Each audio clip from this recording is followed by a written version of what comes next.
Welcome, everyone. Today we have Heidi Luv joining us. Heidi courageously speaks out about her experiences of being born into the Mormon Cult church and just of how she actually escaped and left after 34 years.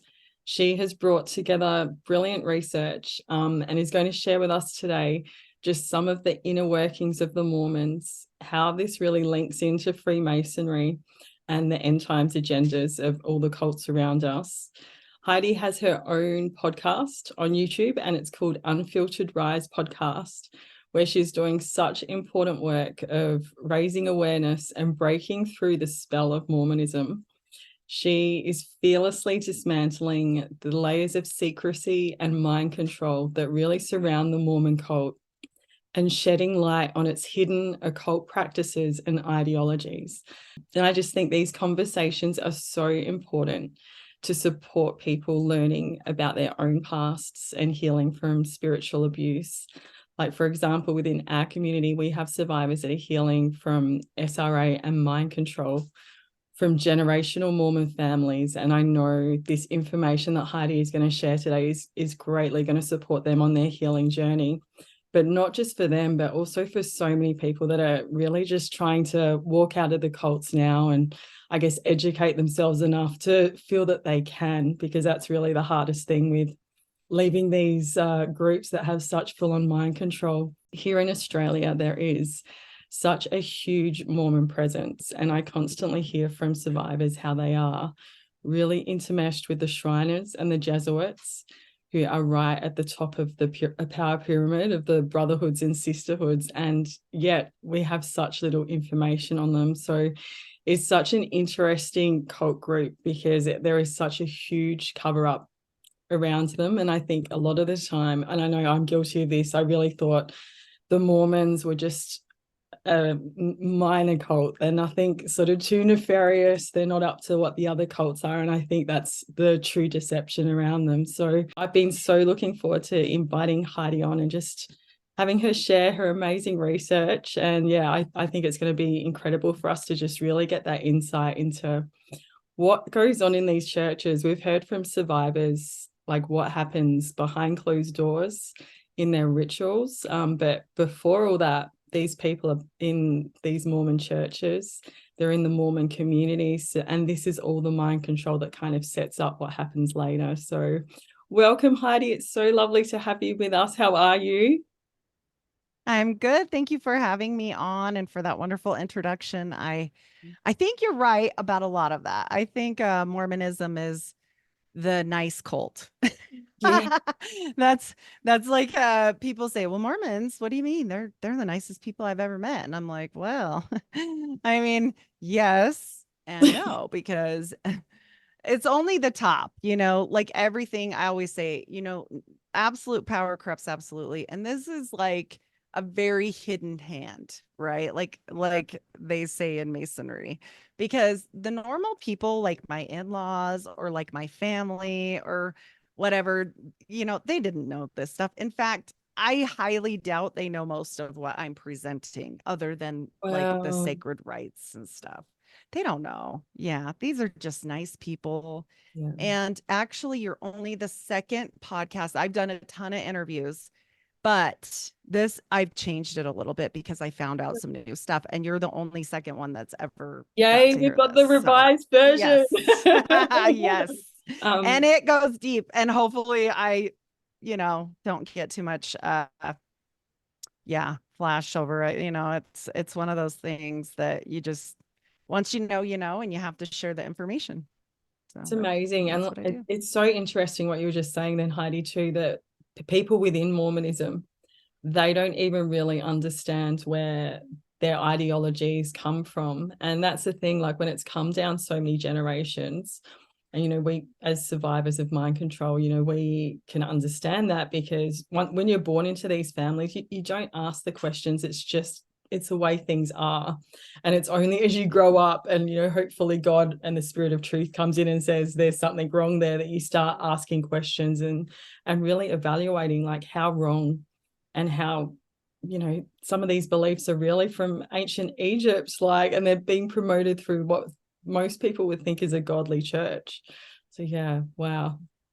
It's sad. And I always say, just because people say God doesn't mean Yeah. that's your God, right? And so now that I'm out, I always say the God of Abraham and Isaac and Jacob, because it's so important. When I pray, I'm like, yep, that's the one I mean, because like I don't like to leave anything up, like even Jesus, I'll say in the name of Jesus of Nazareth, because I Yes. don't want to leave that open for discussion, because actually it wasn't his name, it's a title. And so it's like, well, okay, but God knows our hearts, but also if we try to be specific, and growing up, I didn't know anything about this. In fact, even being in it, I didn't know anything about this. Even the rites that I did that we'll get into on the slideshow, I really didn't know what I was doing. And Yeah. that's sad, because they're harnessing that energy. There's a reason why they have you do the things you do. And growing up in it, like I was born into this. My family were Mormon settlers. It's on my DNA profile, Mormon settler. Like this is like Wow. something that's never gonna go away. Yeah, my families are Talbots and Morgans and some really big names in Mormonism. And we know, because Mormons are crazy about genealogies. So So what does it mean, what yeah. does it mean, Heidi, by Mormon settler? Is that something, is that because they come into Utah and set it up, or? Yeah, they were one of Wow. the original people that came over, and helped settle this area. And so when I got my like ancestry.com, it said that on there, and I thought that was so weird. I was like, Wow. what the heck is this? But I mean, I get it. It's part of who I am, but also like I also feel like it's so important that there's so few people that will really go to the depth that I'm going, and people will just blow it off and say, well, it's not a cult. I go to church, I know what they're doing, and they don't ever get into this. Even when I did it, they just say, well, this is just what it is, this is what the temple ceremony is. Yeah. They don't explain, like, this is part of masonry. Like, I didn't even know what a mason was until I Yeah, got out. And so for like sure. how do you resonate with that when you're in it your whole life, and I know less about it than some guy that wrote a book, I you know. know? Yeah, it was weird. It was really weird. And Yeah. it got even weirder last week, because I had too many days where I didn't have a show, fell down some rabbit holes, and that's why I had to change up my slideshow. So, Oh wow, so it's really fresh. But yeah, just what you were saying about yes. not realizing what you're involved in. I mean, like if we look at a practice like yoga, for example, like there's so many things in our modern day culture that we don't understand the true foundations of and the true roots. Like I ditched yoga, years ago now, but I had no idea that it had anything to do with Indian gods when I was practicing yoga at a gym, because they don't tell you that, but it's the truth. It's a Yeah, true background. So yeah, it really just shows how much we need to dig into the true foundations of things around us at this time. Like, so yeah, I'm looking forward to it. So absolutely. let's check out your presentation, Heidi. You bet. I'm going to share the screen. I don't know how much you know about Joseph Smith and the actual founding of the church. So I always start there, Please. because I figure, well, people need to know, Yeah. the basics, I guess. And Yeah. so this is kind of a representation. This is actually a church photo. This is something that they would have like hanging in the church when I was young. Wow. And so this is Joseph Smith, and he's 14. And the story goes, he didn't know which church to join. So he prayed, and he found a quiet place to pray, and he was overcome by darkness. Now, remember that and put it in your back pocket, because it's kind of important later when we talk about some other similarities with churches. But Oh, when he woke up, he saw God the Father and the Son, because they do believe that they're separate people. And so is the Holy Ghost. They don't believe that they're all one. And so that's what he said he saw, and that they said, don't join any of the churches, because we're going to give you the full knowledge and everything. And so that's kind of the story. Also, there's 5 of these stories, and they're all pretty different. So uh this is the one the church goes with. So this is the one I repeat, just because you got to have a starting point somewhere. Joseph then saw the angel Moroni, came to him in a dream and at a later different night, not the same night, and told him about these golden plates and that they were a record of the people of his time, and that there were all these tribes and they were here in America, and that Jesus came to America. And just like the Bible is a record of those people, that the Book of Mormon is a record of this. But Wow. there is no archaeological evidence that this ever occurred or could have occurred, because like there were supposed to be these wars that were fought, and like these tons of people and all this stuff, and there's not one relic, not one single relic. And they won't dig up the hill Cumorah, which is very near to Joseph Smith's house, which is still there, and the church owns it, and it's kind Um, of now a Mecca, like a weird Mecca for Mormons. oh, creepy. Yeah, they go there for real. And my grandma did it. She was very devout. And so um they planted all these trees on it now. So they're like, "Oh, we can't dig up those trees. Like we can't be Oh, how messing with that." convenient, right? Oh. Yes. I And was so reading about this this angel Maroni as well, Heidi, and I have read that sometimes the Latter-day Saints actually call him Nephi. And I was like, how close is that to mm, Nephilim? Like, seriously, you're guys. talking about Nephi, and Oh, that Nephi, is is it? true. And he is in, and actually in the Book of Mormon, those are chapters in the Book of Mormon. First Whoa. and second Nephi. Yes.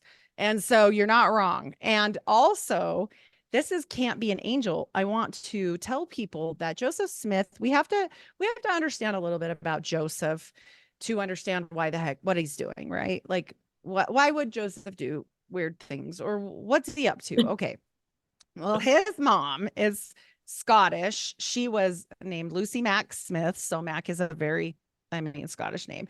And his dad is Joseph Smith Sr. Well, his dad's name, wait for it, this gets good, is Azael. Not Azazel, but Wow. it's really close. Yeah. Asael, I believe, is how they spelled it. But this can't Wow. also be an angel, because he actually lived once upon the earth. He's dead. It's necromancy. And so he is a spirit, yes, but Wow. they call him an angel, but angels never had bodies, so can't Wow. be an So angel. Moroni was actually a living person at one stage, is what you're saying. So Yes, essentially, he's an ancestral spirit a that they're dead passing guy. down the bloodline. Yeah. Wow. Yes. And so that's Cross right also there. concerning. Yes, also concerning. And he's not the only dead guy that Joseph goes on to see. By the end of all of this, he will see 23 dead spirits, Oh, wow. including John the Baptist, including his dead brother, which we'll get to. But he saw all these dead people. And so I'm like, Mm. I don't know about angels, but yeah, okay. So this guy comes and tells him where to go get these plates on a hill. Okay. And the hill happens to be in his backyard ish. Okay. So remember, this is Moroni on top of all the temples usually. They've kind of Wow. cut back on doing it, but So, usually he's on top of the and I temple. think he's on top of the Salt Lake City temple, right? Yes, Like the he main one. was. Yeah, wow. I was reading how when that temple opened, or when the foundation stone was laid, because that's their big ceremony, there was like 50,000 so-called saints there. Just imagine the size of, I mean, obviously that was a daytime event. I'm just like, imagine the kind of rituals that they would have been running when they opened Oh, that. for sure. Yeah. And I mean, the Salt Lake City temple is not the first one that was finished, despite it being supposedly the first one that was started. St. Really? George was. But the interesting thing to me about the St. George temple is, if you believe in hidden history at all, I don't know that they built it. Yeah. John Levi has done a lot of exclusives on the actual Oh, Salt Lake City wow. temple, and it goes very deep. It has four more layers underneath, and I'm just like I don't know. These quarry stones are gigantic. Yeah. I don't know. I don't know for sure. But Yeah. long story short, here we are today. But remember, Joseph comes from this family, and his Mother is considered a healer. He was also born in a caul, which means he was born in his bag of waters and it didn't rip open, which is super rare even now. Yeah. And so his dad went around like saying, "Oh, I'm going to have a seer. He's going to be a seer."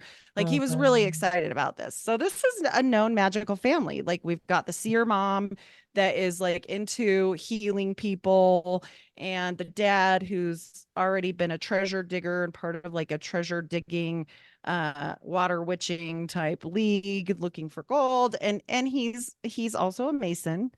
And all this comes into importance because you have to understand how the church makes it seem. The church is like, oh, he was the unlearned farmer boy that didn't know anything. And I'm like, well, his brother went to Dartmouth College. yeah. Like, And so and there's he would come, yeah, Scottish Freemasons as well, right? So we're looking at like the yes, Scottish Rite Freemasonry, which is really the high witchcraft side of it as well. yes.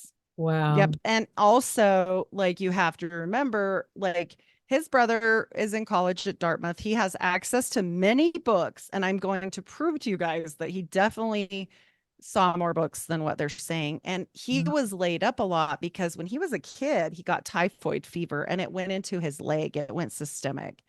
And he was sick. And, you know, the mom, once again, okay, poor farmers summoning physicians from Harvard. Okay. Wow. How do you know them? Like, how did you pull that off? You Yeah. know, like poor farmer lady. But she actually talked them into not cutting off his leg because it was that bad, and actually just cutting out the pieces that needed to be cut out, which saved his leg. But also for the rest of his life, he had a limp. But all this time, he's like healing for uh, who knows how long. You know, I mean, it was pretty serious. And so, what would you do if you were pretty poor with no TV in the house with your mom? You're going to read. You're Yeah. going to read. And what are you going to bring your brother if you're at Dartmouth College and he's sick? Probably a book, you Mhm. know? And so I don't think it's a big stretch to know that, but that's just important background Yeah. information. So they try to blow it off and say, no, no, they're just like crazy, like old farmer people, and that this is all folk magic. But that's going to go out. I also used to think that, but not after last week. So I'm going to read this little piece. And this is a letter that she wrote. This is Lucy Mack Smith, his mother, writing to Martha Knowlton Correa. And this image is from the church history library, not mine, but this is important, I feel. So she says, "Let not my readers suppose that because I shall pursue another topic for a season, that we stopped our labors and went at trying to win the faculty of a brack, drawing magic circles and soothsaying to the neglect of all kinds of business." Okay, she is saying the faculty of Abrax, which I was like, what? That is Abraxas. Yeah. Okay, this and when you start saying faculty of, like, that's a congregation. Okay, Absolutely. and yeah, and you know, like she's Scottish, plus this letter, plus all the other stuff I've told you. Like it doesn't bode well, right? Like she was just trying to say, we're not lazy because they got called lazy. You know, she's like, oh, but that's not all we do. We don't just do magic. We're doing our farm too, which they were known Wow. to like not be the best about, honestly. Also, they sucked at treasure hunting, but that's beside the point. And But apparently, Abraxas is an interesting one too, because he's the god of like the Gnostics worship. So he's all mhm, in with their, religion. And I mean, I'm yes, still learning a lot about Mormonism, so this is great to hear from you today. yes, But from what I've seen of the Mormon beliefs, they're very much, I mean, it's Christian in common marks for sure, but mysticism, do you know what I mean? It's all this magic being yep, intertwined with like what the idea of God is, and like that's what Gnosticism is. So they really yes, seem. Do yes. you agree? Like, do you feel like they're very intertwined? They're very into magical thinking, Yeah. but I will say they have squashed that or quelled that and tried to make it like, oh, well, that was just everybody back then. That was just I see. everybody did Yeah. folk magic back Yeah. then, and that's not necessarily true. Yeah. I mean, we had just gone through the whole thing where the witch trials were happening and they were killing Yeah. people over, with King James. So I don't know if that's necessarily true. Mm. So people knew there were consequences for things. So they were hiding it, which, is why things are secret, right? So I'm just saying, like, I don't think so. I, Yeah. I'm, yeah, I don't think that it was just folk magic, and I'll prove it. I'll for sure prove it. But this is what Joseph said the angel also gave him. He didn't immediately give him the plates. He had to work for those. Yeah. For 4 years, he had to go back and forth to the same spot. And this is okay. So the nice thing about Joseph is there are many affidavits in a court of law because he got in trouble for treasure digging, and that was pretty common back then. And so he basically it's like jaywalking, but he sucks so bad. Somebody was like, yeah, you need to go to court because you suck, and you're just stealing money from my uncle and whatever. Wow. So to even go to court for this is like, oh, but there were all these affidavits entered into the court system because of this. And one of them was from Willard Chase, who was his neighbor. And Willard Chase says the account goes like this. Now, remember, I told you like it's like this heavenly apparitions of God and it's law, and like that's how they want you to think of it. Actually, this happened on the fall equinox in the middle of the night, Oh. on a So, ceremonial magic so night, in by a the way. ritual, they didn't put that bit Yes. out, did they? No, definitely not putting that in there. It also happened. He had to dress all in black and he had to borrow a black horse from the neighbor, which is why he knew about it, because he was telling them the Wow. story that he had to do because the angel said so. And the angel said, you need to bring your brother. And that's the guy that's like going to help us get you these plates. He was punched by a toad in the face. A toad, Um, like a frog. a toad. And it supposedly slapped him so hard he fell backwards and took the plates from him at one point. Wow. All this weird stuff. Okay. And also he said he was drawing like magical things and doing like a ceremony, and they were very into animal sacrifice. He Yeah. didn't say anything about that for that night. But you have to understand these things because I'm going to get to a point where we're going to talk about his brother Alvin, and things will come together. So this is the true story per his neighbors, and there were more than one. And then he gets the plates eventually. And to translate them, this is what I was always told as a kid he was doing, like the breastplate of righteousness and the spectacles. And actually, from Wow. all accounts, yeah, these spectacles were supposed to be so big that they, like, even if you put them on your face, that you would have to see out of one lens only, and that they were like magical rocks in spectacle frame, And which that is interesting that it's so big, and right? that Like diagram thinking you of, just showed, so they've actually got like the Star of Remphan, like glass yep, too. Well, yep, could I ask Heidi, just because I yes. really understand what these plates are, like what is their importance like within Mormonism? Is it like a So relic kind of thing that they attribute power they to? don't, well, they don't have them anymore because the angel needed them. Okay. So, Yeah.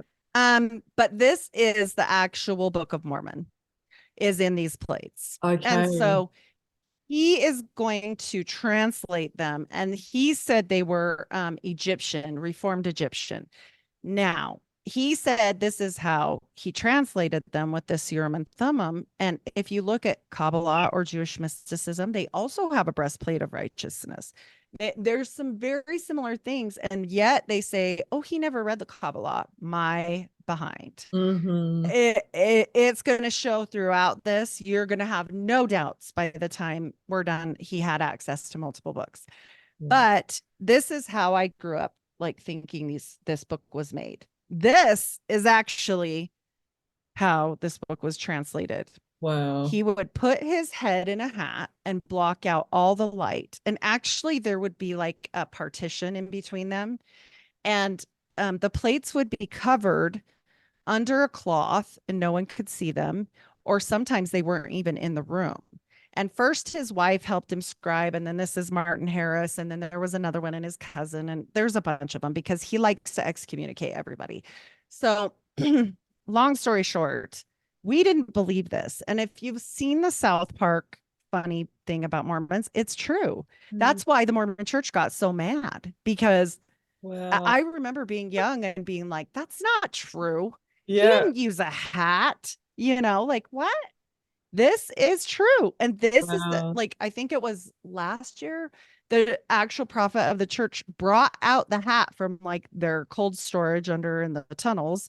And he brought it out for like to see. And I'll show you in the next picture. But this little thing around his neck is for holding sigils. And this is known. So remember what this looks like when So we it's go to the almost next like one. He had, it's almost like a medicine bag, right? Like a shaman's like little bag that you put things in yes. on you. Wow. Yep. Yep, protection. And this is the real prophet, current prophet of the church, Russell M. Nelson, with the hat for a photo op. And I was shook. I was like, wait a minute, because I'm older. I was like, Yeah. no, they said this wasn't true, right? Yeah. This isn't real. And then all of a sudden now I guess it's real. And so we also, just for fun facts, people, Russell M. Nelson is part of the Skull and Bones chapter in Utah at the University of Utah. He's a surgeon. He also is part of their Owl and Key, which is very similar to Scroll and Key, if that sounds familiar for people that do Skull and Bones. That's their own faction. They didn't make it up. It was actually made by Yale people that came and sanctioned that chapter. Whether they sanction it now or not, I don't know. But at that time it was. So that's the current prophet, seer, and revelator of the church, who is 100 years old. Wow. So this so-called prophet is there at the moment with the stone in his hat. And He has the hat. that's the way Yeah. he's doing the Yeah. prophecy. Is that like what is Well, this is photo op. This is just a photo op. But I find it humorous that they finally came out with it because yeah. like all of my life, they were like, no, that's not like go back the other way with the glasses thing. And nope, not now. So fun fact, Willard Chase, once again, the neighbor that gave the same affidavit because they lived by them the closest. They were digging a well on his property and Joseph asked if he could borrow the stone and then he never gave it back. So Mormonism is literally built on a stolen rock. A stolen rock. So, oh, wow. yes, he stole it, but it's not his only one. And actually, they say this was his favorite one. I have my doubts because there is another one and it's never been shown to the public. Not this one. This one has. This is another one of his seer stones. And then to have a dark stone and a white stone is very occultish in nature. People can look that up. This is the one they've never shown. This is his white seer stone. And actually, it's been said that it was a crystal. And so this image is actually just a portrayal. Like it's just somebody that saw it and they made this because they've never let it be like photographed or anything. And I find that very odd. Something's going on with that. Yeah, because why would they allow all the rest? And people that are familiar in the magical world, they're going to start seeing like dark stone, light stone. Oh, John Dee did the same thing with blocking out light, and so did Nostradamus. And they would do things like this as well when they're talking to angels, right? And so it's very similar. And I'll show you guys how, but that does show like the characters he would call out were not words. He would call out these characters and then he would translate them at a later time. And he knew this language all of a sudden because he got a download, which also is super occultish in nature. But they like to call these things and these symbols here. This is a rendition from Willard Chase's actual testimony, not some like gossip or whatever. This was from a testimony. And so you can look up Willard Chase's testimony and Joseph's treasure digging court, and you'll see it.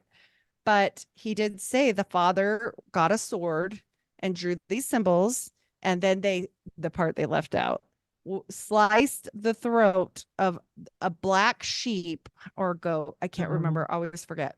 Yeah. And let it bleed all around the circle while they were searching for this treasure. And so, not occultish at all, right? Wow. They're out there in the middle of the night having animal sacrifice while Yeah. they're, like finding all these relics. Oh, Yep. And to prove that these things really do exist, we have this is not mine. This is like actual produced. You can look it up on the internet. If you put in Smith's magical relics, it'll come up. But these are owned. Some of the things were owned. This treasure bag and the contents within it, they try to blame on the brother, Hiram. Now, they died at the same time in the same place. Okay. that's If such a Joseph Smith hadn't, Freemason name as well, right? Like, yeah, Hiram. Yes. Oh my gosh. No doubt on that one for sure. mm, Um, and so it's kind of funny to me that they try to blame it on Hiram just because of the fact of one thing.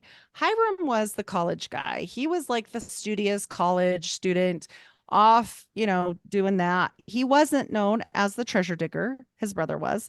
His brother was taken to court for treasure digging. His dad was known as a treasure digger, but never ever was Hiram mentioned as a part of this clan. Okay. So when they try to blame this stuff on him, I find it hysterical because yeah. why would his brother have this stuff? You know, like it was split up at the time of death. And I could see Emma, very much his wife, not wanting these articles back because this Mm, treasure digging was not a good thing for her. It was really humiliating with her family. Her dad really was not happy that she married Joseph. They had to elope. They had to run away together, wow. and it was just, yeah, it wasn't good. And so she really did love him. And I will say something about Emma. She was ride or die. Like she was 100% for Joseph. Like even if she disagreed with him, she went along Yeah.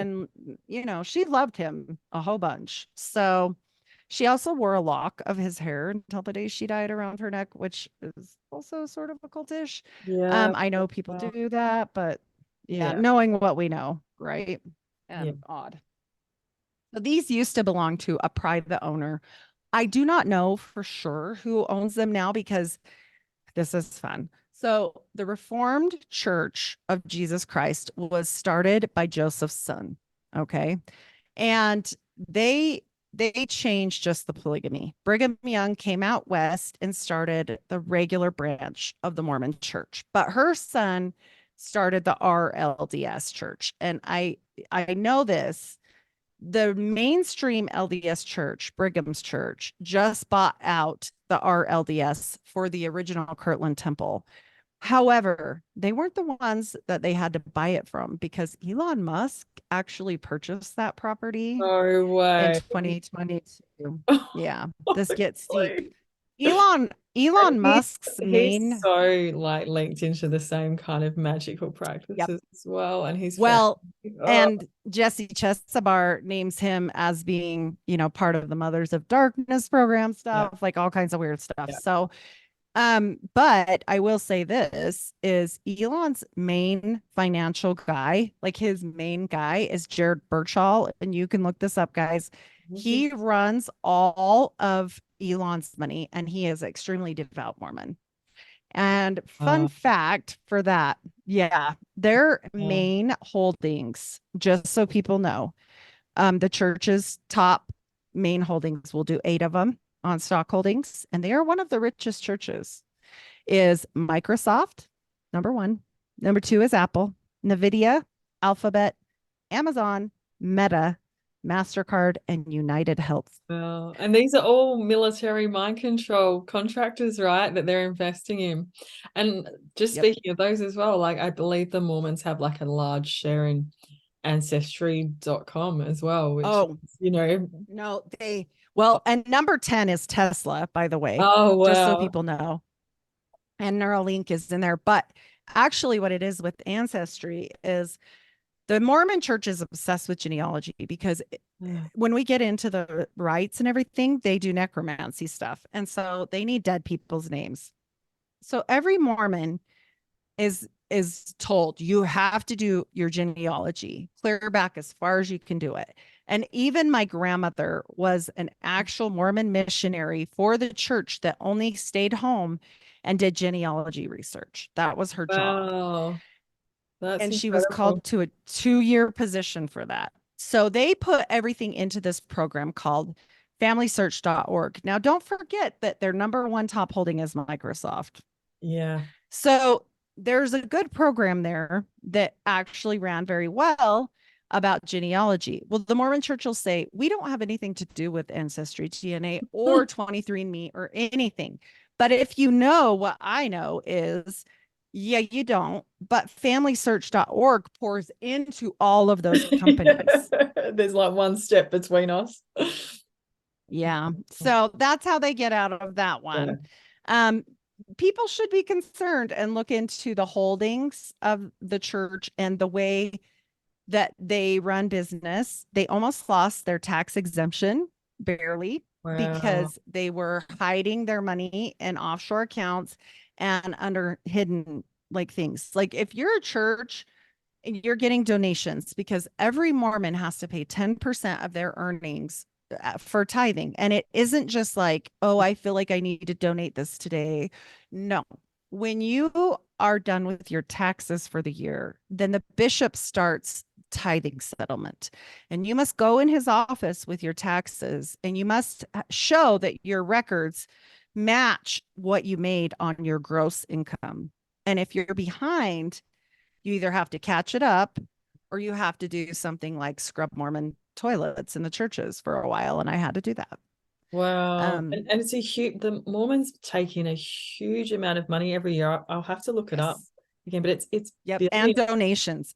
Yeah. And donations for not money, for clothing. They run Deseret Industries, which is a secondhand store, and they get like tons of clothing donations. Everything is free, but they charge money for it. And Yeah. so, yeah, they're making mad money, and they're hiding their money. And if you want to look into, I'm going to be getting a show together on this, but Yeah. look into the Rotary Club and connections with Mormonism. Look Wow. into Elon Musk and connections with Mormonism. Like these things connect. And anyone that Interesting. doubts, Yeah, it's interesting that you yeah, mentioned they're, Rotary because in Australia the Rotary and the Lions are very intermeshed with the Shriners, yes, which are yep, intermeshed with the Mormons. So that all lines absolutely. up with exactly with what I've seen in Australia as well. There is a one world order and a one world idea for the Mormons, and they are very much involved in this. And I will tell you guys that back in, let me find it, 1800s. Remember, Joseph isn't supposed to be a learned man, so he should know this. He should know the things that I'm going to tell you right now. But they actually had something called the Order of Enoch. So he should know who Enoch is. Like, right? He's just some unlearned man. He should know. But he did. And in May of 1831, he organized this order with him and Bishop Edward Partridge. This is all facts. And they actually made a city and wanted to make it so that everyone would give all of their money to the church under the prophet, and that basically they're like indentured to the prophet. And this still goes on for the FLDS, for the fundamentalists that are polygamists like Warren Jeffs. And that is why he lost his property holdings when he went to prison. Not only did he lose his home, he lost that town because my sister married Warren Jeffs' nephew. I know it's a lot. Wow. But yeah, it gets weird. But when you live in Utah, it's not that weird. Everyone knows But everyone. It's like the beehive. yeah, yeah, exactly. And so they lost their land because the prophet always owned all the land. You could build your house on the land and they could gift it to you, but they also took it back a lot. And so this is why when Warren Jeffs got arrested, it was so severe for them because they literally took the whole town back, basically. And so, yeah, it was a whole community basically based on New World Order type like communism stuff. And Wow. so, It was almost like maybe a bit yeah. of a trial that they were running. And and Joseph at that point was even called Barak El under this whole order. And so Baurak slash like ALE. And so it's very strange that this is called the Order of Enoch when he should have never read that book at Yeah. that time. Right. He's an unlearned man. They've But really put anyway, they've we'll really get put back. they've really put Joseph Smith out as like you said, unlearned and like the farm boy. And like I was sharing about the false prophets and Joseph Smith and Ellen White a few weeks ago on my Telegram. And there were people that were getting offended and they were sticking up for Joseph Smith. So there's this real perception out there, like this spell that is over people that they're not realizing he's from Spell is the correct Freemasonry. word. Yes. Freemasonry Spell is, backgrounds, and I can tell they're he really tough. actually, It's full on. well, and honestly, I used to think it was like folk magic and masonry, but this goes deeper than that. This gets into Solomonic magic. Wow. And I'll prove it to people. And that's what I found last week. And I'm just like, oh my gosh, like that Jewish mysticism that I started studying led me down a whole road. And I'm like, oh my gosh, this is exactly the same. And you'll see that it is because there's picture proof. And I don't have to convince anyone. Like, the other stuff is all like, okay, it's a little weird, but this is going to get really weird. And so this stuff on these magical relics, this is one of the first parchments. I have a better picture of it, but it's called the Holiness to the Lord parchment. And to this day, holiness to the Lord is still on our temples. So I say our a lot because I was a Mormon forever. So Yeah. there is on the bottom of this a decipher um, for where these symbols came from. Okay. And they're big. They're not, this isn't little magic. This is Solomonic. I used to think a lot of it was Enochian, which I still think is some of it, but these are definitely more serious than that.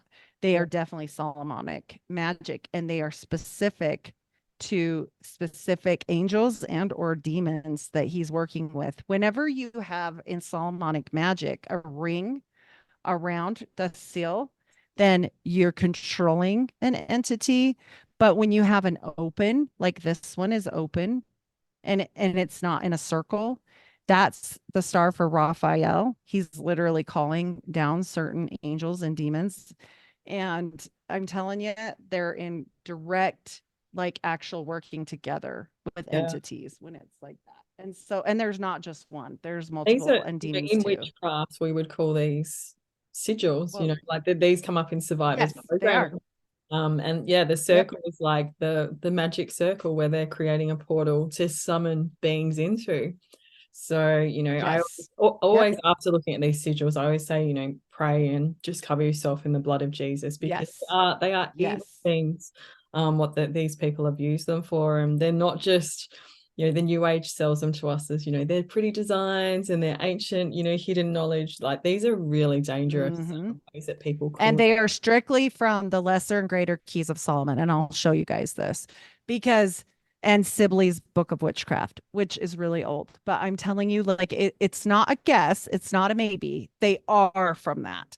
So if he didn't know anything about Kabbalah or magic, then how did Why he has he come got all into these? all this? Yeah. Yeah, this is wild up story. That's a wild up story. Wow. But this also was found in Joseph Smith's pocket at the time he died. This one they don't say. Now the other papers they say, oh, that was his brother's. Yeah, okay. He wasn't the treasure digger, and a lot of that has to do with treasure and everything. So we'll get into it in a second. But they also found this, and his wife wanted it back. So she identified it as his property and did receive it back. This is a talisman.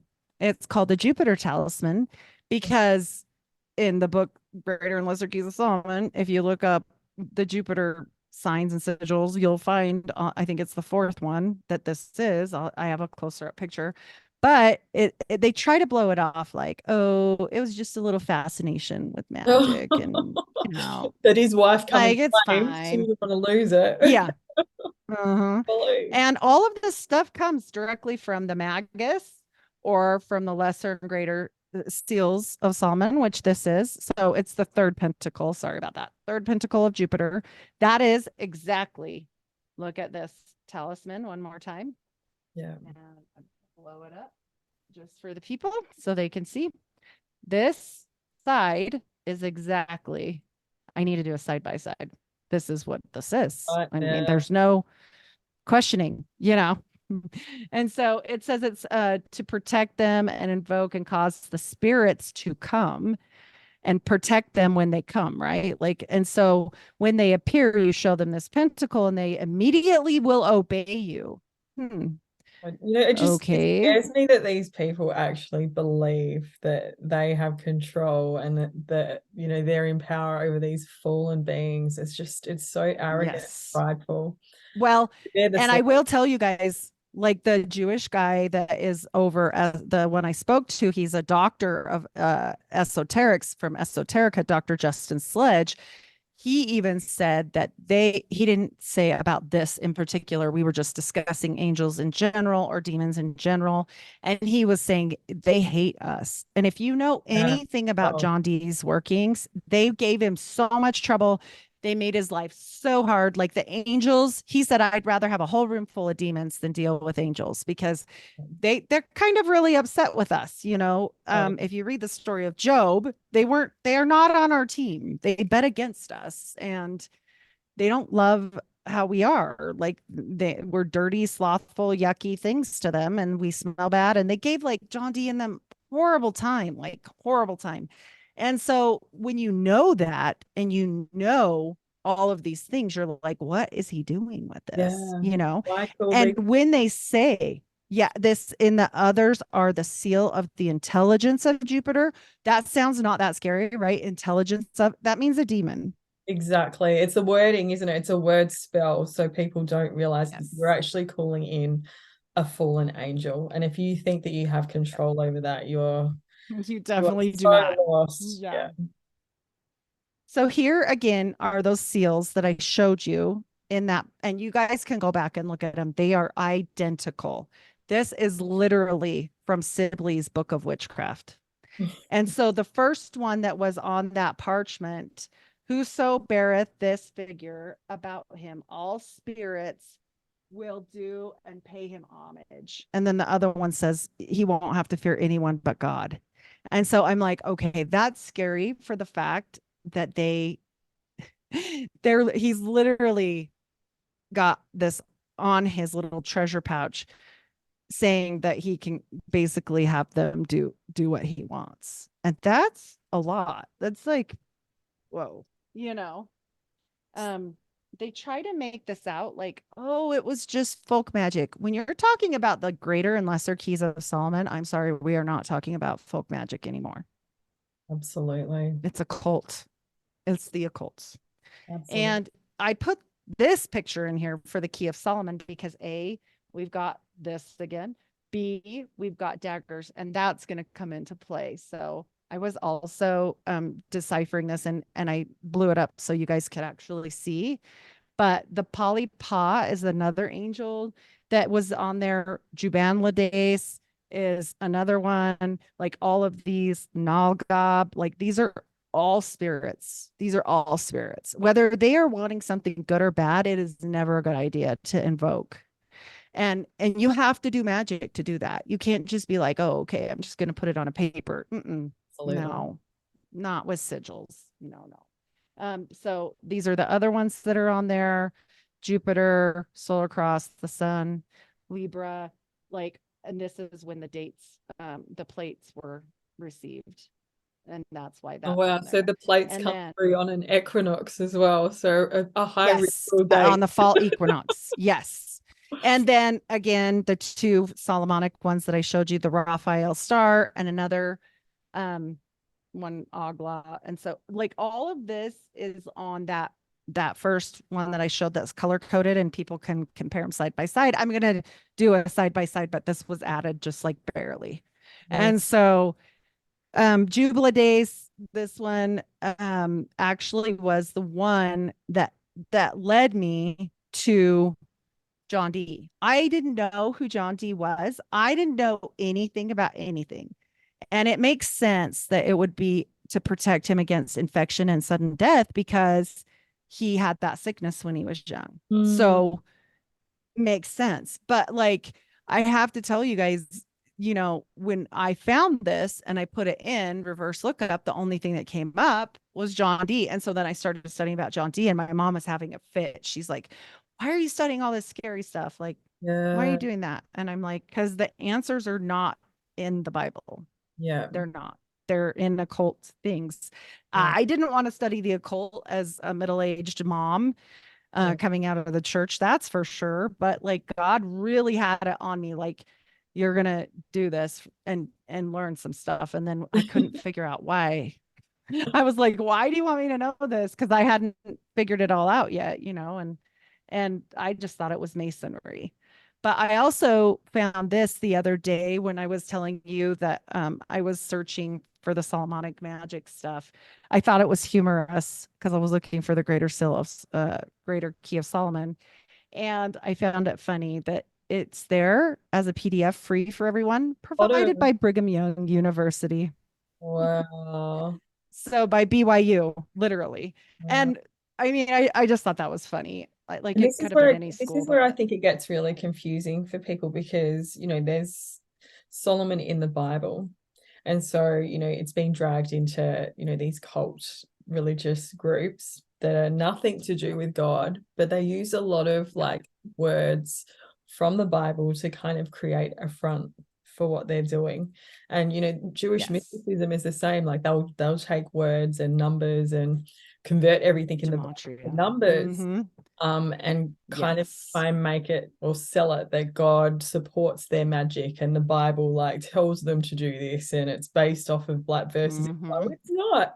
If you read the Bible, it's Well, don't go, worshipping your false gods on the mountains and in groves and yes. doing all this witchcraft. Like Yes. it's just Pagan. It's such pagan. lies, Yeah, of pagan. course. Yeah, Yeah. absolutely. And here's the thing that I tell people all the time. This story is not only Joseph's story. And the reason why I knew there was something to this was because when I started studying, we've got, okay, we'll do a different one. We'll do John Dee and the angels. Okay. And what did they do? They told him, write this down and decipher it, make it a book. And it became a lot of religions actually, for John Dee's workings.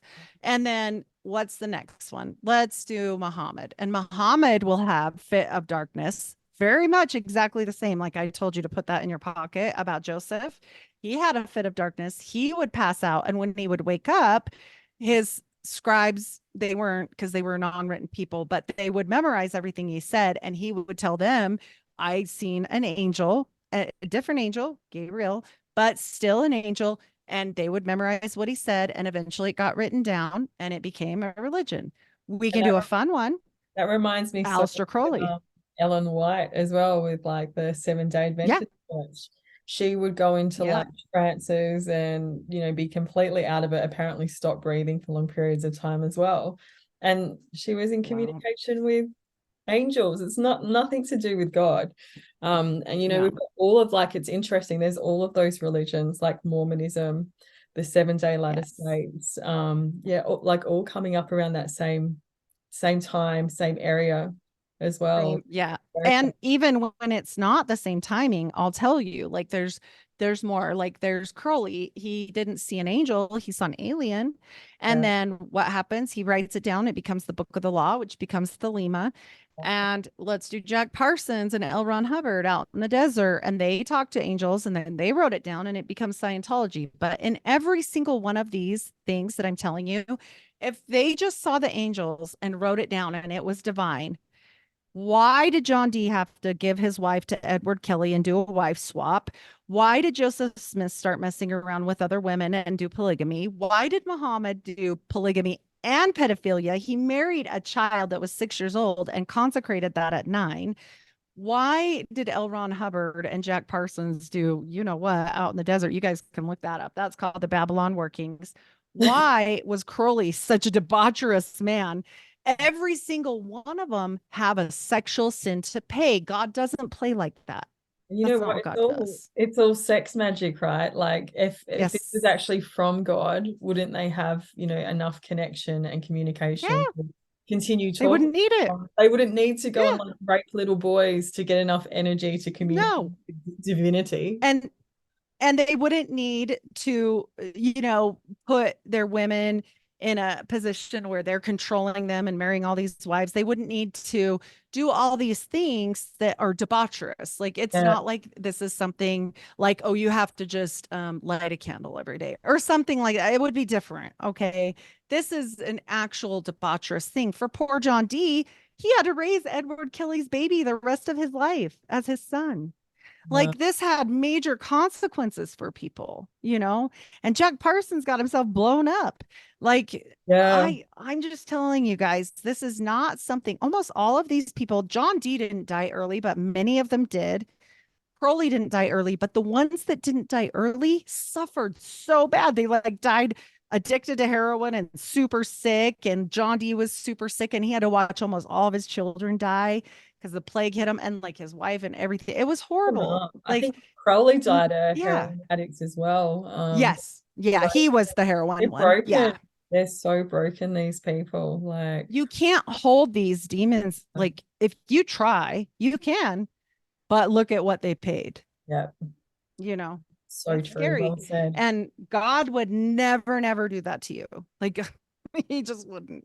No, God no. doesn't do that stuff. And so this also, just for fun, in recent years Mormonism has adopted this new symbol, and it's quickly growing into popularity. It is the symbol of the seal. Notice what they called it, the seal of Melchizedek. Oh, Lord. And this is for the actual patriarchy, Oh, for the men. This is just for the men, for the wow. Melchizedek priesthood. And look at next to the pentacle of Solomon. Look at this. And the eight It's pointed not star. exact. Yeah, the eight-pointed star is Yeah. like goddess worship, like Ishtar. So, and that Yep. this is only come into Mormonism in the last few years. Is that right?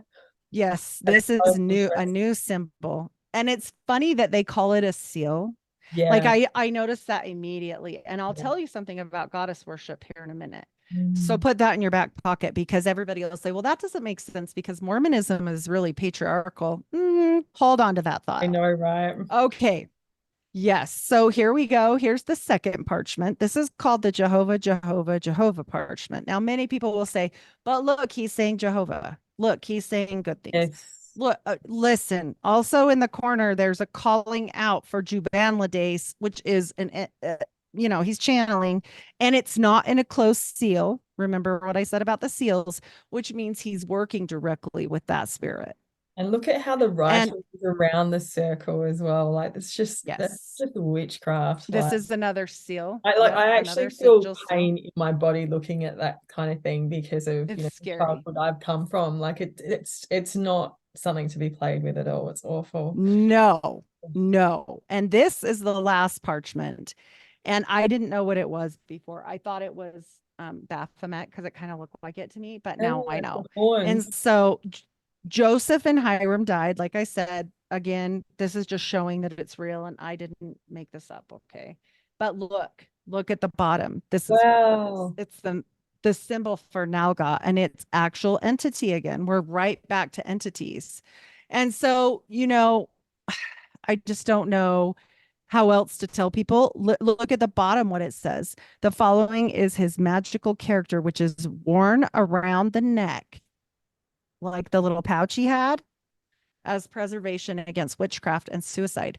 Okay, that's great, but it's still an entity that isn't God that he's calling down. I don't Absolutely. care if it's for good or bad. Yeah, And because that's that the doesn't thing. matter to me. Pagan cultures have always, called Yes, things for yes. protection and prosperity. But if you're calling in demons to give you those things, you're calling in trouble. So Yes, and that is like specifically from Sibley's Occult Sciences in 1807. So this is from an occult book. This isn't like from somewhere nice or whatever, yeah. This one here is called the Mars knife, ceremonial dagger. If you've known anything about occult stuff, they got daggers, usually daggers, robes, all these things, and Mormons have all of them. But this seal on this one is the intelligence of Mars. Remember what we said about intelligences? That is a demon. And so it's engraven on an iron plate of the sword. It makes a man potent in war, blah, blah, blah. But again, he's calling things down. And so again, we're right back to sigil magic. This is sigil magic. This is a drawing of it. And it has Adonai, Scorpio, and the intelligence of Mars on it. And I hate when people say, well, Intelligence yeah, again. but it's about God, because Yeah. it says Adonai. And I'm Yes. like, listen, He doesn't yeah, write his names no, on daggers. Yeah. yep. Oh, It's not definitely not on a ceremonial dagger, because if anybody knows, a ceremonial dagger has those seals on it so that it's already a blessing when it slices something's throat. And yeah. so usually an animal sacrifice. But this is not good. This doesn't give you warm fuzzies for sure. So again, another photo up close. I just provide all these because I So the fact that like his people to see. family has a ceremonial Yes, dagger as like a family dagger. heirloom is Yes. very concerning. Yep. And that's from Barrett's Magus, the Magus, I mean, so remember how I told you about we were going to talk about his brother? Yeah. So remember he said to bring the brother with him. And so this is a real newspaper article from the Palmyra, September 25th, 1824. People can look this up. Joseph Smith Sr. actually ran this, not Junior. So when we're talking about the prophet, that's Junior. Senior ran this. And basically this says this. We're going to dig up my dead son to prove that we didn't dig up my dead son, because people said we messed with his grave, but we didn't. So we're going to dig him up and show you we didn't. What? What? Why would you do that? Wow. So, That's okay. nuts. Yeah. He ran this yes, I said 6 times in the newspaper. And basically, this is my thoughts on it. If you're going to get caught digging up somebody, it would be a good thing to probably pregame that and be like, we're just checking on him Wow. because they needed something, right? Remember what the angel said? The angel said Alvin was the one. You got to bring him with you, right? Well, he died. And by the way, he died on kind of weird circumstances. He was just constipated and the doctor medicated him and he died from the medication. It was like an Wow. accidental And overdose. so Accidental. this brother, Joseph Smith's brother that died, was older than him, younger. He was, of course, the oldest son. That's what I'm thinking. Was he the So, sacrifice son? yes. Do you know what Yeah. I mean? And Yeah. that You're right on the money. even that And story so, about the constipation and a doctor medicating it, yeah, I'm coming from these kind of families, you've really got to read in between the lines there and be like, was this a sodomy ritual? a Because that's ritual. what Yeah, goes on ritual in these sacrifice. groups. Yeah. Yep. Um, And on top of it, not only was this Alvin sacrificed, I believe, that's just my thoughts on it, but also that remember the night he went to go get the plates, he had to take somebody with him, although they do joke that Alvin had a hand in Mormonism, because if you know anything about skull and bones, they probably did take his hand and give it to the angel yeah. also. And it's I all, wouldn't be and surprised. these groups are so into bone magic, right? So they love to get Mm-hmm. hold Yep. of bones from deceased family members. Yes. And I really think, they moved Joseph as well, like 2 or 3 times they dug him up. So I just am saying, like, this gets weird, but also Joseph took his wife instead that night. And when he got the plates, well, shortly after that, because he had just barely gotten married, she had a baby, and that baby was severely deformed. Oh, And wow. they named that baby Alvin, his dead brother's name, and it only lived for a couple minutes. Oh, Again, firstborn son. that's just, So there's no doubt in my mind what that was. yeah. Oh, You know, the things. Joseph Smith's mother had, I think she had quite a few kids. I think she had 6 or 9. I can't remember, but she had a bunch of kids and all of them lived. So a whole generation before him. Okay. Joseph Smith had, I think it was 11 kids and only 5 of them survived to adulthood.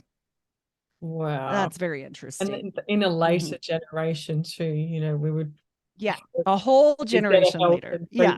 treatment, in his generation than the previous one. Yes. I mean, you would think so, Uh-huh. And I mean, I think it's also very interesting that he actually had, I think he had 11 total, 5 survived into adulthood, but none of his daughters survived. So more So children did not survive than survived. That's really odd.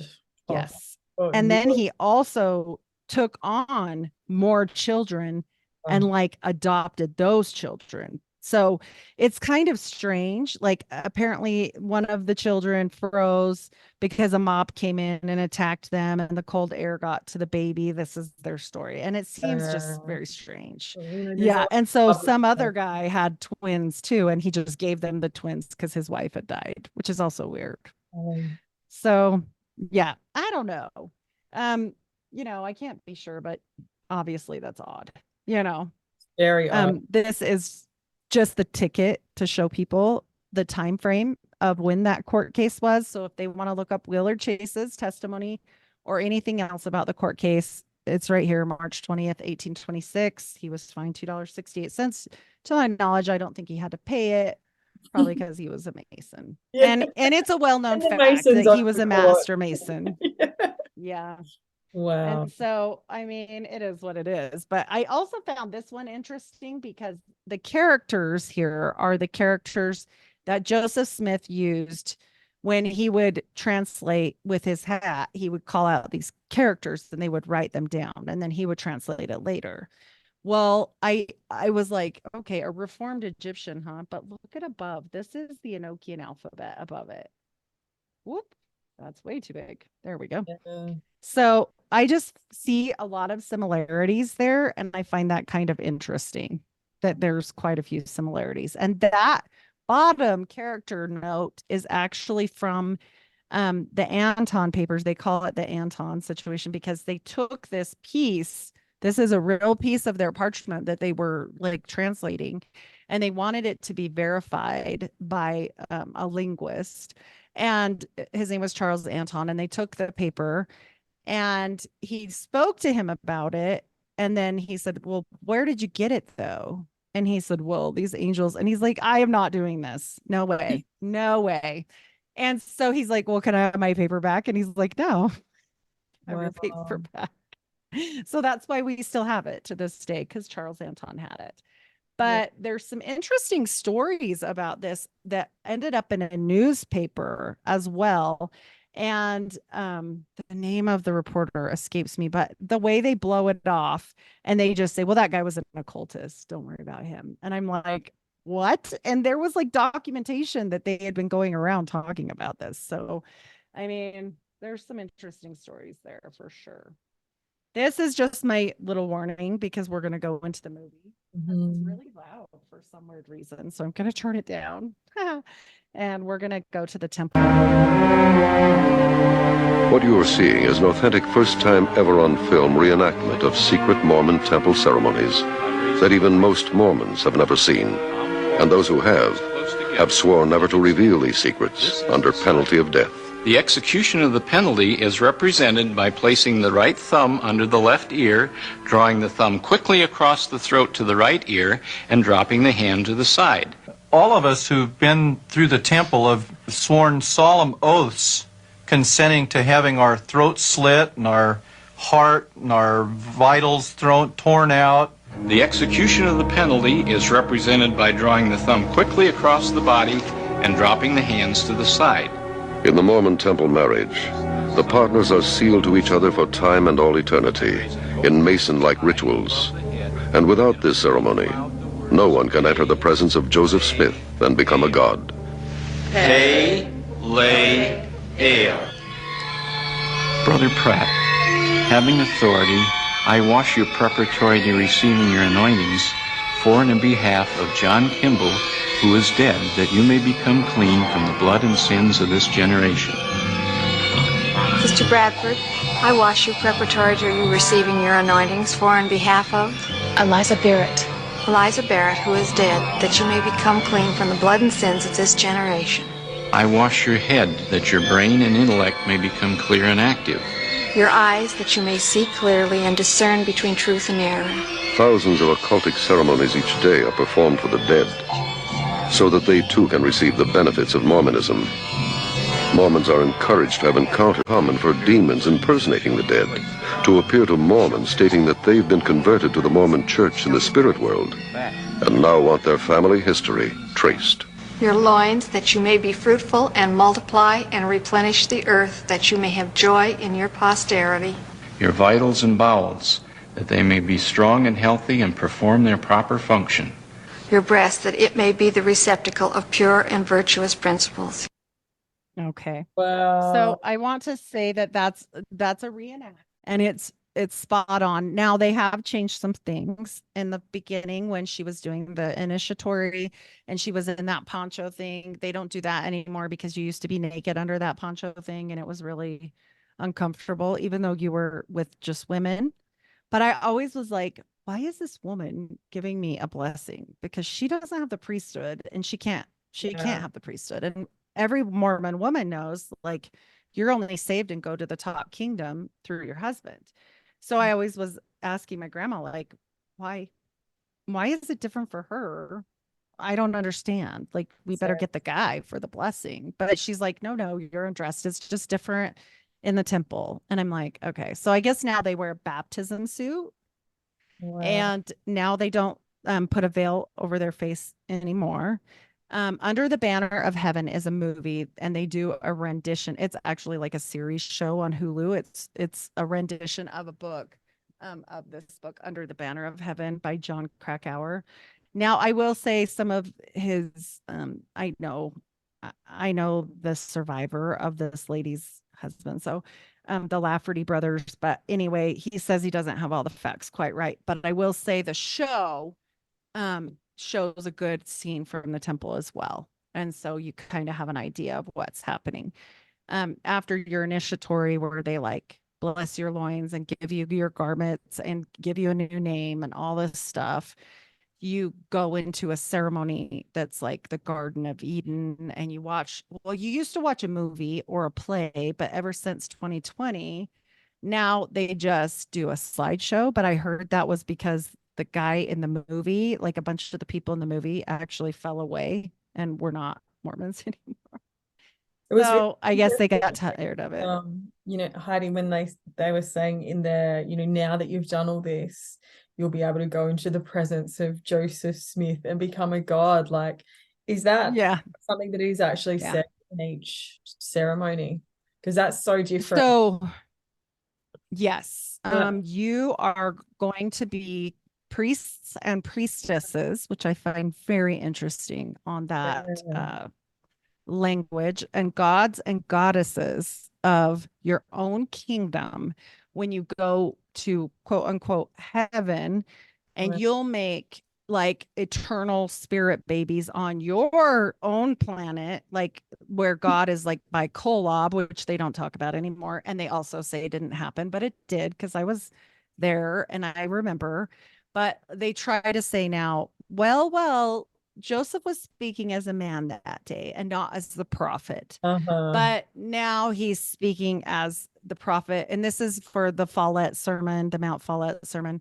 And people go back and forth on it all the time. But I will tell you, yes, they say we will become gods and goddesses, priests and priestesses of our own planets, and that we will go on to have eternal families and spirit babies and all this wild stuff. So the spirit babies come down to heaven because the Mormons believe that we live a premortal existence and that we live before we came here, and that we chose all of our trials, all our parents, everything, that you chose, that all of your problems in life. So if you have a really horrible life, you chose it.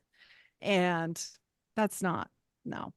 So and so those beliefs, it really reminds me of what's being sold through the New Age. And I guess that is, in a lot of ways, Christian in commas, mysticism throughout the New Age as well. Like the idea of becoming a god, and you're just here to evolve, and reincarnation, and like there was lives before and lives after, etc. So yeah, it's really, I don't know that they believe in lives after, but then again, when we start talking, they say they don't believe in reincarnation. However, then where did Moroni come from, and how did he see John the Baptist dead and all this, right? Like, I guess they're just spirits. But I mean, then we get into the question of necromancy. And so I'm like, well, I don't know, Mormon church, but you know, they definitely got a lot of answers, right? For a lot of things.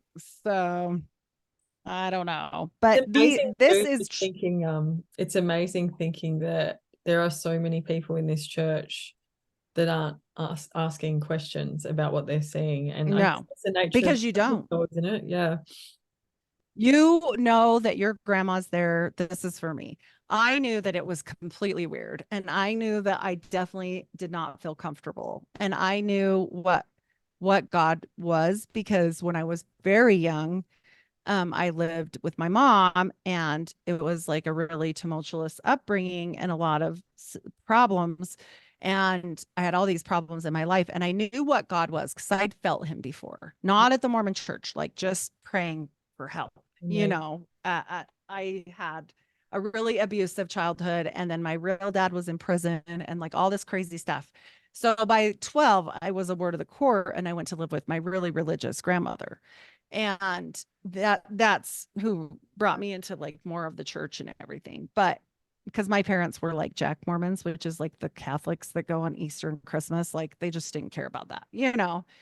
Um, so I knew what God was. I knew what God felt like, basically. And this didn't feel like that. This felt scary. This felt uncomfortable. This felt awkward. And you do question. I said to my grandma, what on earth is going on here? Like, what are we doing? And she just said, you'll get used to it. And your whole family's there. And you've been trained for this since you were a kid, you know? Yeah. Like, yo, you got to go to the temple or you're never going to go to heaven.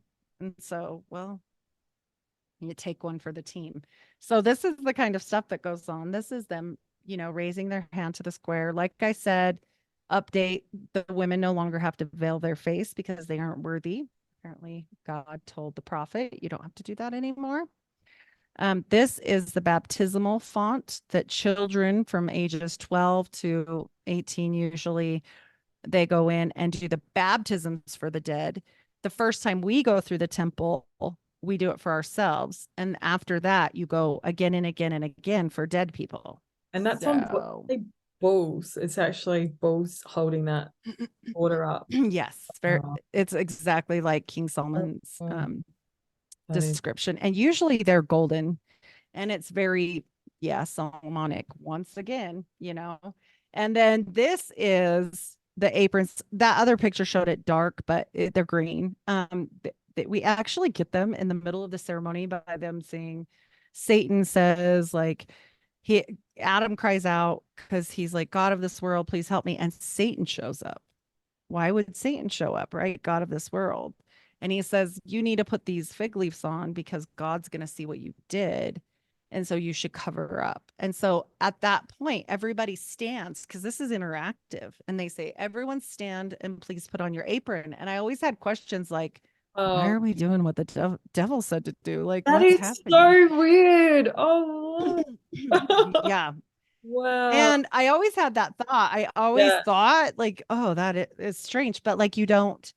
You second guess you just yourself as a child. And, you know, it's so interesting. I mean, I'm so sorry that you went through such a abusive childhood. And often that's children that have been through that, and you have to, you know, be independent and make your own decisions, and you realize that people around you are not you know, taking care of you or don't have your best interests at heart. I feel like survivors of those kind of childhoods ask more questions, like they are more independent in their thinking. Yes. So, you know, you've definitely seen all these things, whereas people around you have been so blind.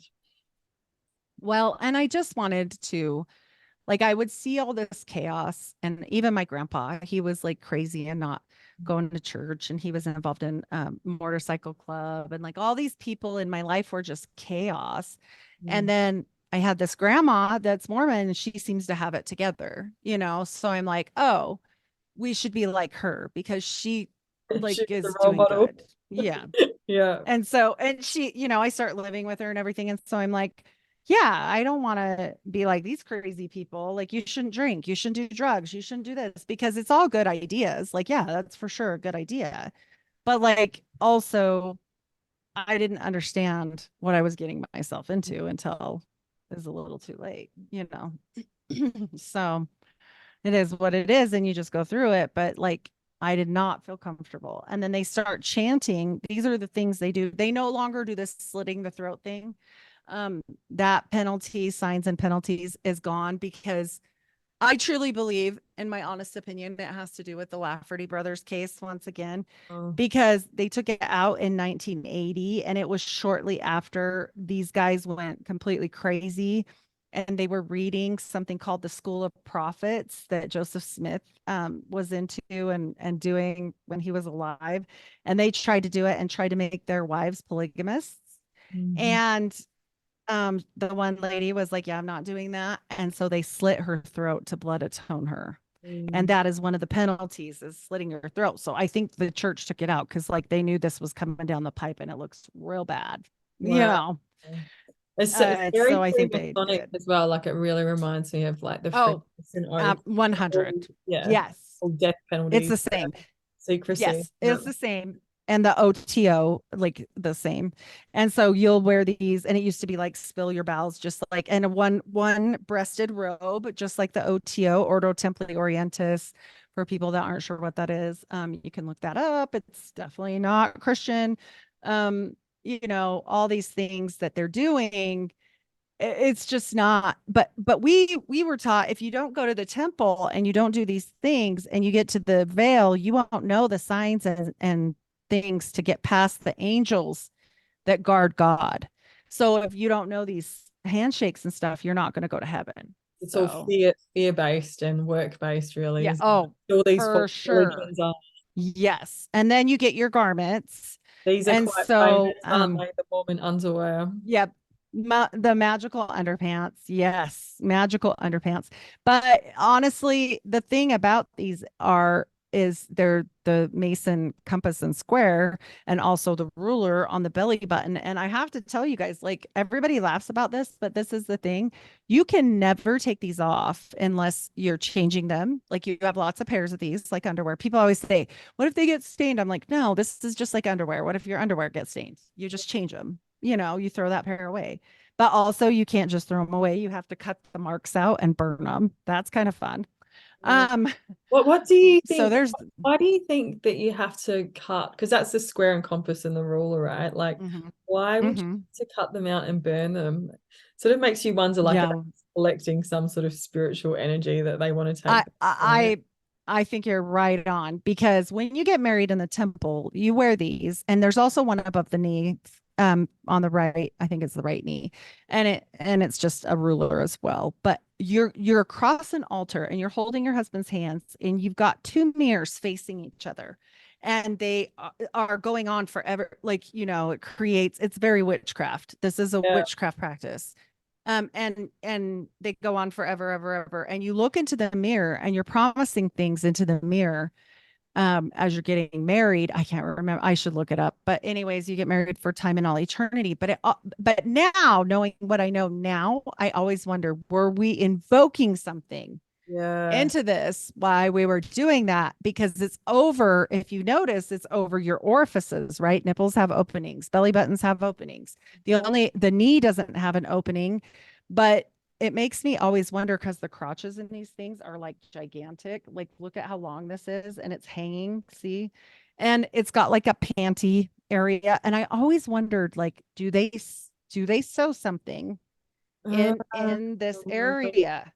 Yeah. It makes me really question. And now I guess they're screen printed, so you wouldn't even know, because back then we knew, because it felt funny. You know, you could feel the seam or whatever, but now it's not, I guess. So it always makes me wonder now, knowing what I know now. No, and it's so weird. It's so weird looking at these underwear, and like, I mean, they're like the most conservative where I've ever seen, right? Like this is what people were wearing in the late 1800s. And then you hear about the Mormons and their polygamy and their sex parties. And I'm not talking about rituals now. I'm just talking about wife swapping and that kind of thing. Yes. It's like, well, how does that really fit together? Conservative underwear and wife swapping, like. Well, And they're not supposed to do that nowadays, but I have heard of that. And I definitely would not be sanctioned by the church, but like underground, yeah, you know what I mean? Yeah. And then here also, I want people to know when you're getting married in the temple, this is your wedding clothes. You do not wear a wedding dress. You do not walk down an really? aisle. So sad. You do not have any of that. And if any of your family are not Mormon, they cannot come. And that is your outfit, Oh, just so people know. Yeah, I wow. like to mention that. This is the evolution of the garments over time. They used to be a one piece. If you look up the Jewish, the ones that have the ringlets, I can't remember right now, but they wear these. They wear almost the same thing, these Really? undergarments. Wow. Yes. Look up that. They wear very similar to this. You can see them sticking out of their clothes sometimes, and they have a string to tie. And so he definitely based a lot of this on Jewish mysticism, 100%. And then this is the evolution. They wore a one piece with a butt flap, and now they're just like a t-shirt and boxers, which aren't too bad for the men, but geez, for the women, you know, it's like you can never wear a tank top again. I mean, that's, And I get even it. like, It's just like as a modesty. woman, like with a bra, right? Like, so do you have to wear your bra over the top of that? Okay. Like, You that's just cannot weird. wear, yes, you cannot wear anything else. That's the other thing that makes me always question, like the invoking of things, because we know he did it, right? Like you're seeing all these seals and stuff that I'm showing you. And then knowing what we know now, and then on top of it, knowing they have to touch your skin at all times. Your bra goes over the top. Your underwear goes over the top if you wear underwear on top of it. Because lady time is a hard deal with the saggy of that crotch. Like, let me tell you, like, you know, when you're giving birth, when you're in anything, but you can take them off to go to the gym.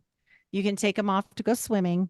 You can take them off to make more Mormons, and they better go and to shower, you know, and that's about it. Yeah. And then you get them right back on. When all those deeds are done, you're to put them right back on. Yeah. And so it makes you wonder. It really does make you wonder, like, And these, what's like going on with that? this kind of conformity, like having to wear the same thing, like it's like a Yes. religious uniform, right? Like it really is And another your most layer of mind intimate, control. yeah, Yeah, do you know what I mean? Like yeah, in your most you know, like, intimate, yeah, you yeah, have your to wear them. underwear, Yeah. like you can't even choose what you put on your skin, and that's another layer of mind control, because you're not choosing your clothes, like you're not choosing Absolutely. anything there. You don't get a pick. Yeah, you don't get to pick that. Yeah. Mm-mm. My husband always says if they can tell you not to drink coffee and tea, and they can get you to believe that, and they can pick your underwear for you, it's a cult. Yeah, that's a good call, hubby. I agree. So just saying, guys, that's probably a good tester for the waters Yeah. on that. So Yeah, I agree. this is also this is actually Joseph Smith's actual apron replica. Satan used to wear this in the temple, and now he just wears a dark apron, or he did when I went through back in the day. But I haven't been through since, geez, I don't know, 2007 probably. But anyways, So he says it's a symbol by of Satan, his powers and priesthood. when you say Satan's apron, so is this the apron that they wear when they say put the fig leaves on the apron? Satan shows up. No, Satan shows up, and he wears the dark. Yeah, he wears the dark apron, and you get the green apron. And so it's all kind of very strange that, like, it was weird. And my great grandma has verified. She also verified that they used to scrub her in a tub naked when she went through. Who did? So, I mean, my great grandma. Oh, but So this is at least evolution. Who was doing the scrubbing? The women in that part where she had the poncho on, and now they wear the baptism suit. The initiatory used to be getting scrubbed. And so she's like, don't complain to me. She's like, because I was complaining, saying it was weird. Yeah. You used to get and she's like, mm-mm. Wow. Yeah. And then these are not truly Mormon. We only have some of these handshakes. These are the Mason handshakes. People get really pissed when I put the full Mormon ones on there, but they're almost identical. I think we have 3 of the 5. But just for an example, you have to know one thing.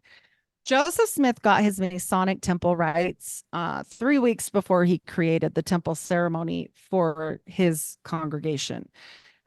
He was a master mason, and he was elevated to a master mason in 1 day. That doesn't happen, by the way. So, like in the bottom, this is a Masonic sign called the real grip of a master mason, or the lion's paw. Well, in Mormonism, that's called the true sign of the nail. And they just move the fingers to where Jesus's hand would have been pierced, and he made him Jesus-y. That's all that happened. Yeah, they gave him a new name. Wow. Yeah, new name, just like we get in the temple. Haha. Yeah. So I want to tell you that you are never supposed to do these handshakes outside of the temple ever. They tell you this, but not if you're the president of the church, apparently, because this is Thomas S. Monson, a former president of the church that's passed away, with President Bush, baby Bush, and they are definitely doing that handshake. Wow. Mhm. There you go. So there you go, guys. This is also a picture of the current prophet, Russell M. Nelson. And if you look the way he's holding that key, I noticed it immediately. He's also doing one of those handshakes on the knuckle. It's like on the knuckle. Some people will say, oh, that's not it. I'm like, okay, whatever. Wow. He also looks super creepy. I'm sorry, he does. That's just too much, that photo. And him in and him in white too, because we kind of have this perception that white's always you have to be in all white. So yes. Yeah. Yes. And then this is something that I feel is going to be very important. This comes from a really old book that I got, and it, here in Utah, something happens sometimes.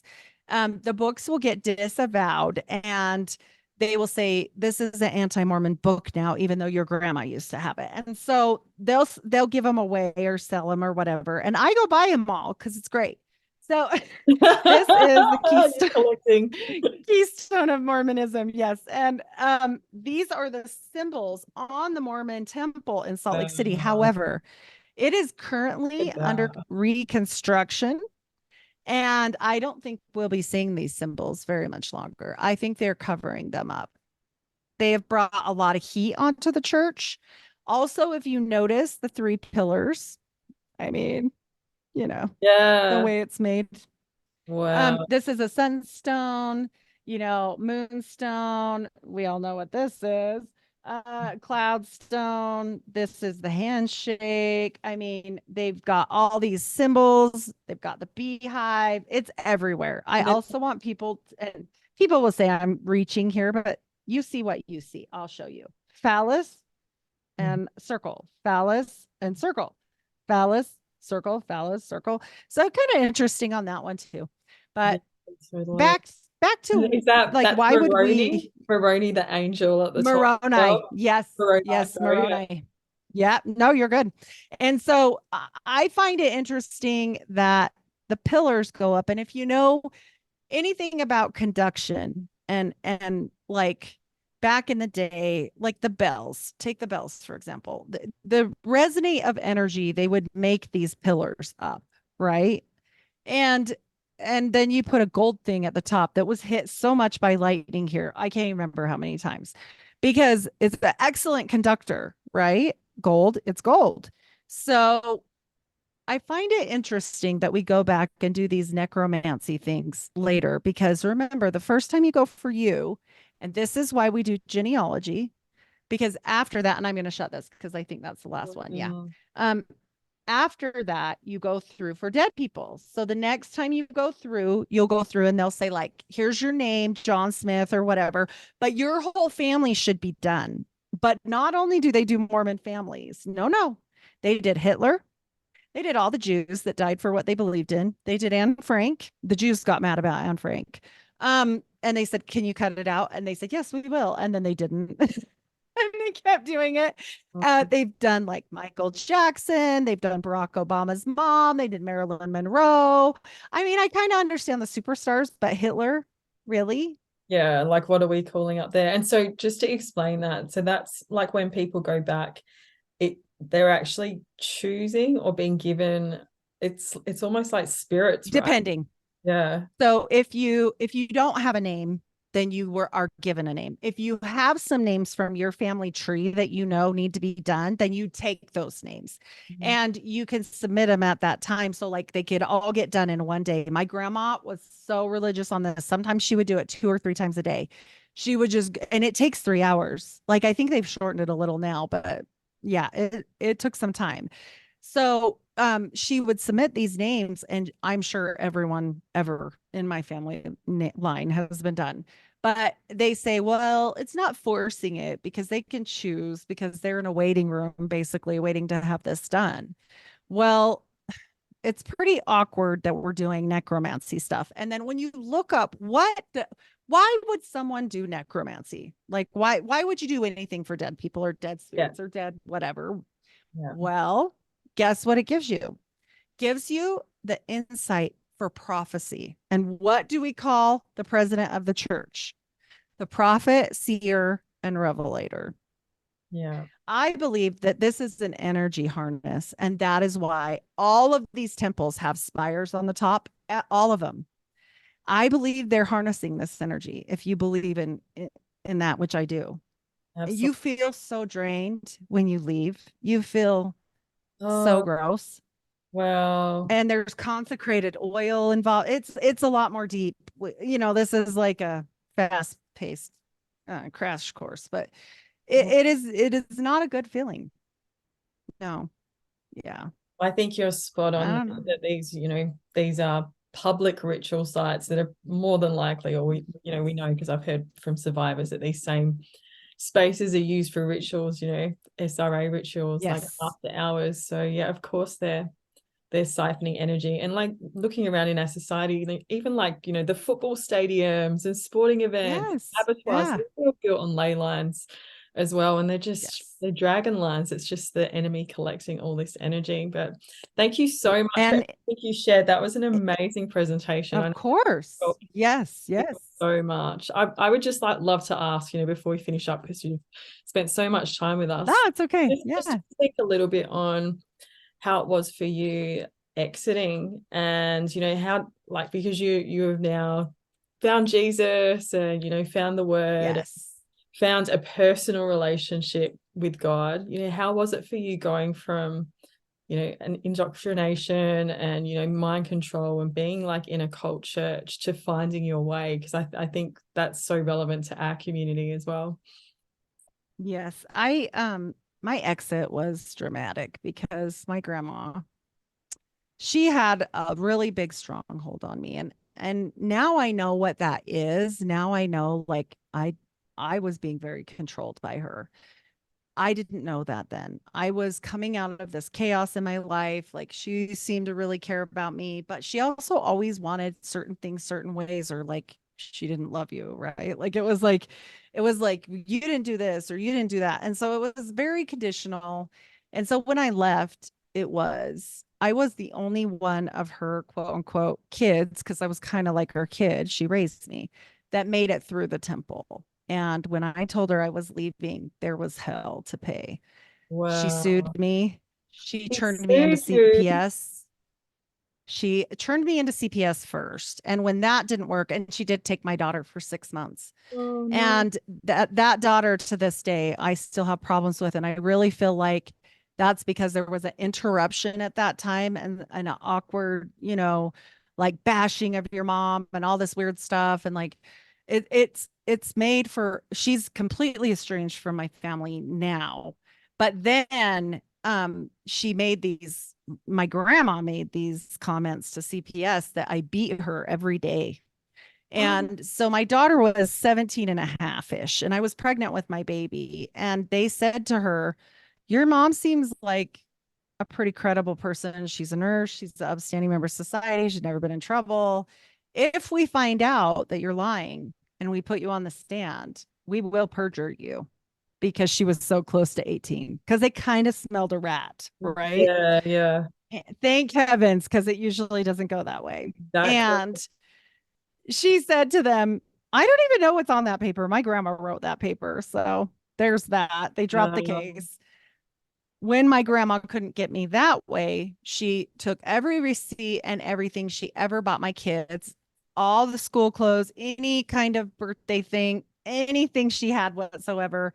I mean, we're talking, these kids are kind of old at this point, 17, 15, like they're kind of old. This is years and years and years of being very close with her buying things for my kids, including a Disneyland trip that I absolutely forbid her to do because I knew I couldn't pay for it. I had just recovered from cancer.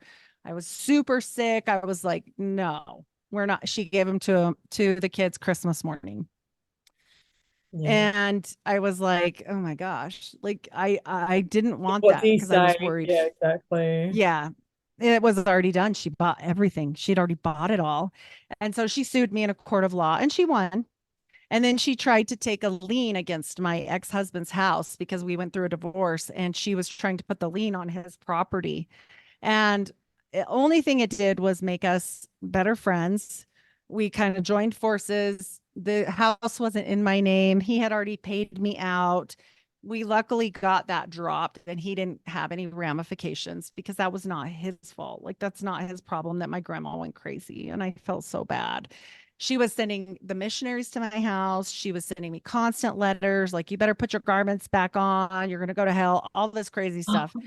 And it got like just out of hand to where I had to block her and like don't answer anything. And I did go to her bedside when she died, but I swore I wasn't going to, but I felt bad. So I did. But it was horrible. And my whole extended family, people that I'd been very close to, uncles, aunts, cousins, they all cut me off. I never see any of them. And they think I'm a thief and they think I'm a bad person because she sued me. And how do you prove it when she's dead? Like, how do you prove that in general? He asked me, where's your receipts? And I said, I don't have any. She's my grandma. Like Exactly. sometimes she would give me, yeah, she would give me a loan and I'd pay her back, but I didn't write a receipt. You know what I mean? Like, Yeah. what do you mean? And so it was just horrible. And so that happened. I did have my mom. My mom had exited the church long before. She had helped plant many seeds that helped get me out. And luckily I do have my mom and she's non-denominational Christian and I am Christian. I just consider myself not, I don't go to any churches. I just read the Bible and I pray a lot. Yeah. Yep. I'm afraid now. I'll fully admit it. Fool me once, but I don't think that I've ever been closer to God. Like honestly, yeah, I journal a lot. I pray a lot. I read the scriptures a lot. I try to do what God wants me to do, which is why I do podcasting, because that happened because of that. Because I was like, praying and I was like, I'll do anything you want me to help people. And then this came up and I was like, how about a podcast? Yeah, I was like, no, not that, because I don't know how to run the computer. I'm almost 50, and I was like, this has got to be a joke. I cried probably the first 4 episodes. I couldn't get anything to work right or upload, or I didn't know what I was doing. So definitely God sustained me through all that. And I'm so much happier now. All of my kids are out. My husband's totally out. He was a big support and helped All me of your on children all of are it. out. That is All my incredible. children. Well done. Well done. I Yes. think that just Yep, shows when one person Yes. steps up, what can happen. That's amazing, Heidi. Yes. It was wonderful because there was a lot of speed bumps along the way. It was really during the time I was getting out, like my brother passed away, my dad passed away, like my grandma sued, all these crazy things were happening. I got pregnant. I was like, oh my gosh, like I just gotten over cancer, Oh, wow. I was like, can you chill out up there? Like, I know I'm strong, but like cut it out. Like it was a lot. Yeah, I was like, I'm not Job. I mean, for heaven's sakes. But I think it was like a test like that in a way. Like, let's see what she really does. Let's see if she falls backward, And I never did. And me and my husband I'm happier than I've ever been. Everything is good that way. Like we have our little family, other than my estranged daughter, which is really hard and doesn't have anything to do with the church. It has to do with a guy she met that's really really important and judged us on 3 times meeting us. and decided we were not worthy of his presence. So, Oh, that's rough. yeah. And she's far away, and she does have my granddaughter I've never met or seen, but it's been almost 5 years, and I just always pray that God will bring her back to us. But I do keep a journal for the little girl because I want her to know that she's loved and that I would never want to stay away, but it's hard, and I think these things come at us because, they want us to fail, right? There's always a test, but maybe it's not even my test. Maybe it's her test. Maybe this is something she's going through. Like, we have no clue. Like, some people will say, well, look, God didn't answer your prayers. Well, maybe this isn't my prayer. Maybe this is something she has to grow from, or she has to do, or whatever the case may be. But it's hard. I'm not going to lie, but it doesn't make me lose my faith, and I speak out because people don't talk about this. And this is a real thing now. Estrangement is huge right now. It's a very me world. It's all about me. Look at me. Like, Aleister Crowley was right about that part. Oh, He yeah. was very right. Yeah. That About we will all that be a whole star. "do as thou wilt" attitude is just everywhere, isn't it? Like, Yes. intense. Mhm. Yeah, it's such important work that you're doing, just speaking out and Thank you. and sharing your research. You've done a wonderful job. Like, that was a fantastic presentation that's gonna really help people, both Mormons and people surviving and healing from other cults as well, because underneath it all, it's always the Jewish mysticism and it's always this witchcraft. So I just Isn't thank you that so weird? much for Yeah. everything you're doing. Like, I know it's not easy, like, especially when you've got to separate yourself from family, and I'm sure you get your pushback from people in the Mormon community with where you live that Yes. don't appreciate Yeah. because it We makes would them love to uncomfortable. move. Yes, we would love to move because, I mean, we're definitely outcast in Utah, but our children are having children and they're here, and we just don't want to miss it. It would be easy to do that. It would be easy to leave and start a better life somewhere else. We would be far more accepted. Yeah. Maybe God's got you just holding uh, the gate there, just like, nah, yeah. you're gonna speak out I'm about like, it. well, here we are. Yeah. And I never knew this was going to be my trajectory. I never thought that this would be anything I would do. In fact, I just went on one guest appearance because I wrote in about a different show that I do about the tunnels under Salt Lake City. And I'm a researcher by nature. I'm just like a huge nerd. And I wrote in about this school, and it was in Disney. It was High School Musical School in East High on a weird ley line, and Skull and it's all crazy. Wow. It's like Yeah. a crazy show. And so I wrote in and said, you should do it on this weird, creepy high school. And he said, yeah, you should come on. And I said, what are you talking about? I don't do that. I love it. And he said, it was Josh Monday from the Christian Conspiracy podcast. And he said, well, you'll do great. And I had my phone and my son's puzzle light. And that was all. I didn't know. I was scared to death. I mean, he talked me into coming back about Mormonism, and I did. And he said, he had me back again. And he said, you should just start a podcast. People are asking to have you on. And I said, I don't know how to do that. Yeah. Sorry, we've all been there. That's the thing Who knew? God puts us up to do. It's just like, yeah. I didn't know. It's news to me. I didn't know I'd be studying the occult. That one's even bigger. That one's even more weird, You never know. You never know what God's going to do. Would you be able to share, Heidi, where people can find you as well?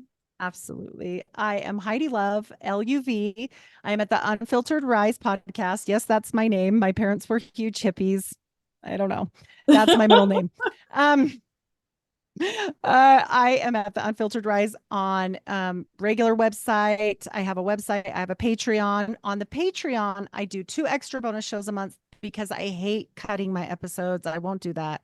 So this information needs to get out, and I feel like it's God's work. So I do 2 kind of more fun ones that are about murder, Mormons, and mayhem, because Ted Bundy was a Mormon. Fun fact. Really? I didn't know that. Yes.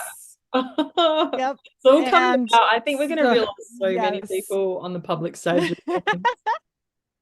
Yes, it's fun. It's a fun little rabbit hole and it's more lighthearted and silly. You'll see me be a really silly person on there. And I do it with an ex-Mormon that's now an atheist. So Yeah. he's completely different than I am. So we're like on two different spectrums. So I mean, it kind of is fun for everyone.